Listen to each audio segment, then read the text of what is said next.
Hello everyone, this is RD and welcome to RD classes. आज की कक्षा में हम राज्य व्यवस्था के अंतर्गत मूलाधिकार का ही जो नेक्स्ट पार्ट है वह है स्वतंत्रता का अधिकार। इसके बारे में अध्ययन करेंगे।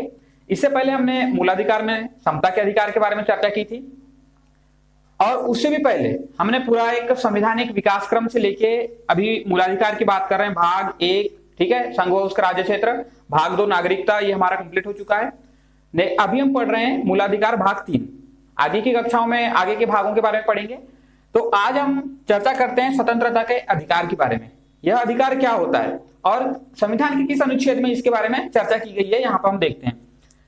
स्वतंत्रता का अधिकार, इसकी चर्चा संविधान में अनुच्छेद 19 से लेकर अनुच्छेद 22 तक के स्वतंत्रता के अधिकार की बात की गई है, ठीक है, जिसमें विभिन्न प्रकार की स्वतंत्रताओं के बारे में चर्चा की गई है। सबसे महत्वपूर्ण अनुच्छेद 21 प्राण एवं दैहिक स्वतंत्रता पूरे संविधान में अगर देखा जाए तो काफी महत्वपूर्ण है, क्योंकि इंसान के अगर प्राण है तो ही व्यक्ति जिंदा रहेगा और अगर जिंदा रहेगा तभी उसके लिए संविधान काम में आएगा, ठीक है। तो इस प्रकार से यही सबसे महत्वपूर्ण अगर देखें मूलाधिकारों में तो अनुच्छेद 19 है, 21 है, ये काफी महत्वपूर्ण है। तो एक एक करके चर्चा कर लेते हैं। स्वतंत्रता का अधिकार जैसे कि मैंने बताया अनुच्छेद 19 से लेकर अनुच्छेद 22 तक के हैं। अनुच्छेद 19 कहता है वाक स्वातंत्र आदि विषय कुछ और भी कुछ स्वतंत्रताएं हैं, अधिकारों का संरक्षण, ठीक है। तो वाक स्वतंत्रता के अलावा भी क्या क्या अधिकार हैं वो देखते हैं। अभिव्यक्ति की स्वतंत्रता है। अभिव्यक्ति क्या है, जैसे कि आपको कौन से कपड़े पहनने हैं, आपको टोपी पहननी है, नहीं पहननी है, क्या पहनना है, ये अभिव्यक्ति का आपका तरीका हो सकता है, ठीक है। यह आपके अनुच्छेद 19 के अंतर्गत ही आता है। सम्मेलन करने का अधिकार, कई बार होता है एक सम्मेलन समूह का मतलब आपस में मिलना, कुछ वार्तालाप, कुछ चर्चाएं, ये सारी चीजें होती है। तो एक सम्मेलन बनाने का अधिकार भी अनुच्छेद 19 से ही निकल के आया है। नेक्स्ट आता है संघ बनाना। संघ यानी एक समूह, यहाँ पर सम्मेलन में तो हो गई चर्चा के लिए सम्मेलन किया, सम्मिलित हुए और चर्चा की किसी बात पे, लेकिन संघ क्या होता है, एक समूह होता है जिसमें बहुत सारे लोग मिलते हैं और किसी एक उद्देश्य के लिए उसमें कार्य करते हैं और निरंतर कार्य करते हैं, यह होता है उसका संघ, ठीक है। तो संघ बनाने का अधिकार भी यहाँ पर से निकल के आया। संचरण अर्थात एक जगह से दूसरे जाने का, जैसे कि मान लीजिए आपको एक देश से दूसरे देश जाना है तो यहाँ पे आपको वीजा की जरूरत पड़ती है किसी दूसरे देश में जाने के लिए, परंतु अगर भारत में कहीं भी भ्रमण कर रहे हैं तो आपको किसी प्रकार की वीजा की जरूरत नहीं पड़ेगी। यह आपके संचरण के अधिकार के अंतर्गत है कि आप बिना वीजा के भी एक राज्य से दूसरे राज्य में संचरण कर सकते हैं। आजीविका का अधिकार, किसी भी राज्य में जाके आप अपने कार्य को कर सकते हैं, कोई भी कार्य कर सकते हैं, ये आजीविका का अधिकार भी यहीं से निकल के आता है।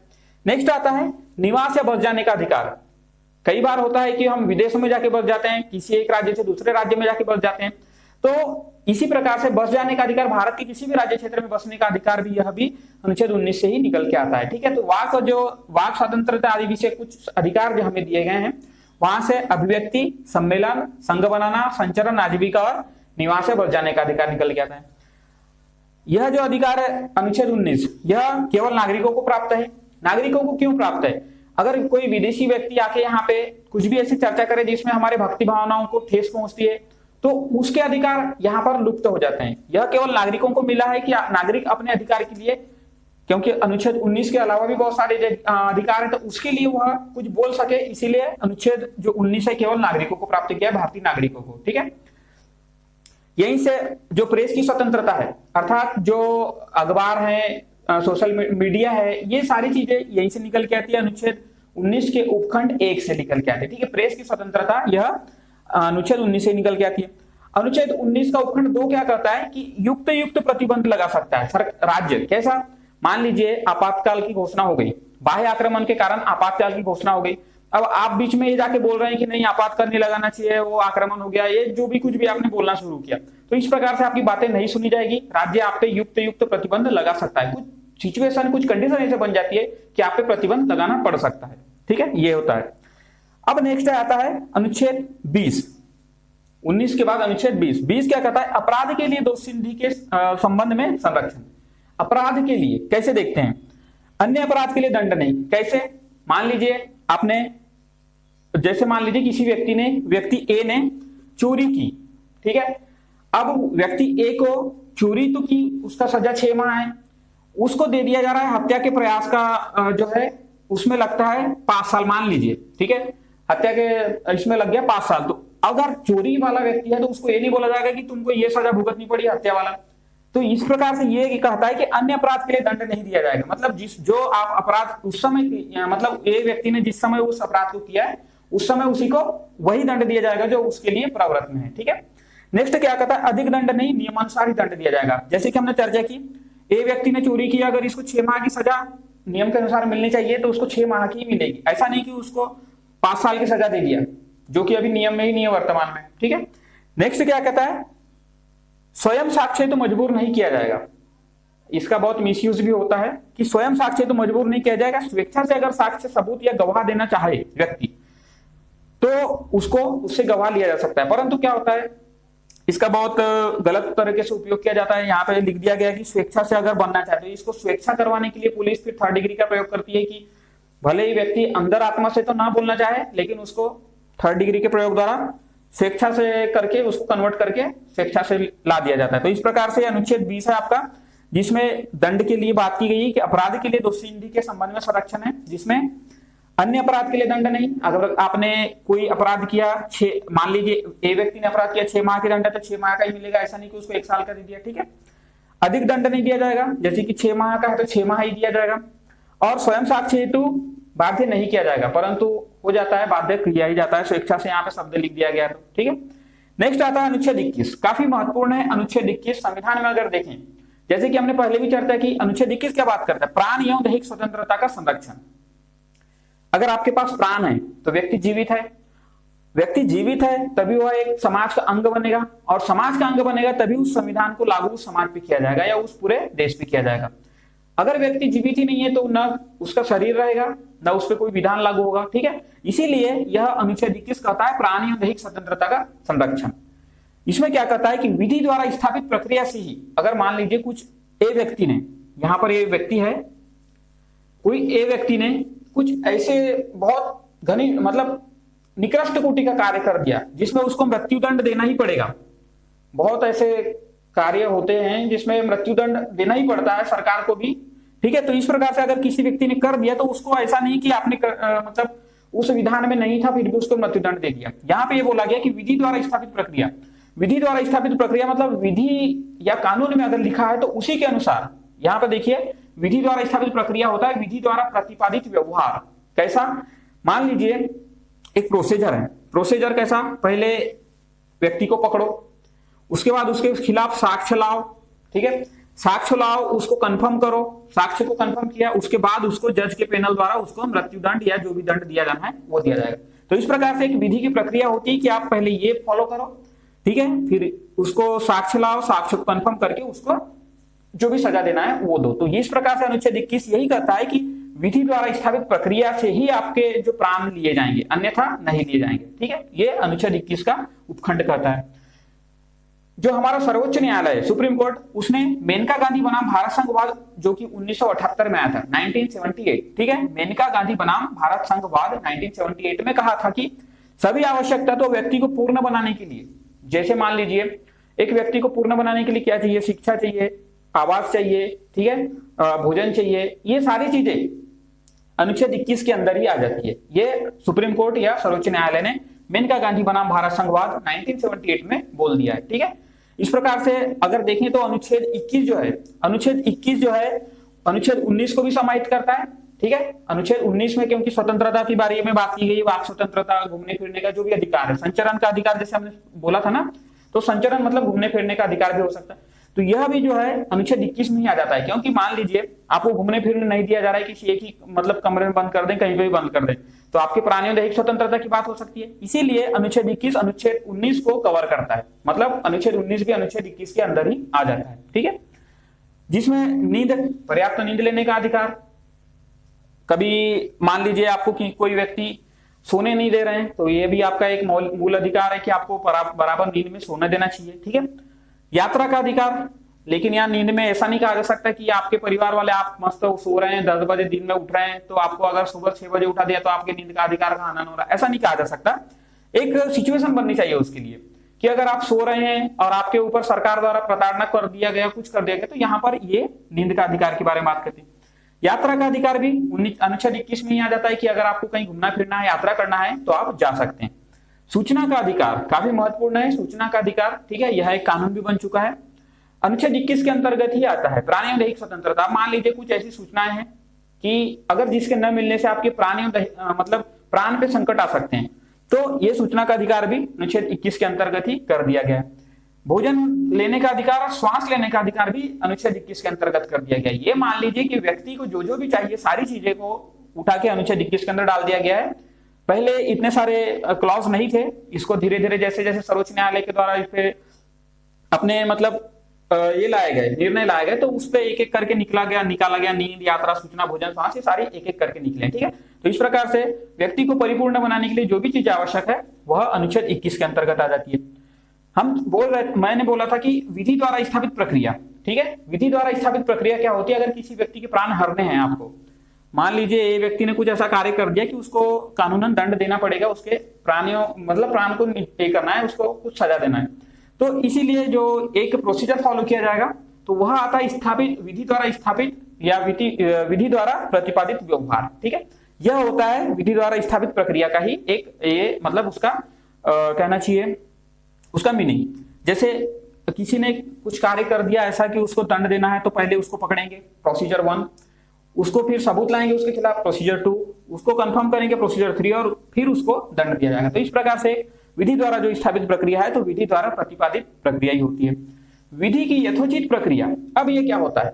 देखिए यहां से अनुच्छेद 21 से ही दो शब्द निकले हैं, विधि द्वारा स्थापित प्रक्रिया और विधि की यथोचित प्रक्रिया। तो विधि द्वारा स्थापित प्रक्रिया तो हमने देख लिया प्रोसीजर के बारे में, लेकिन विधि की यथोचित प्रक्रिया ये क्या होता है?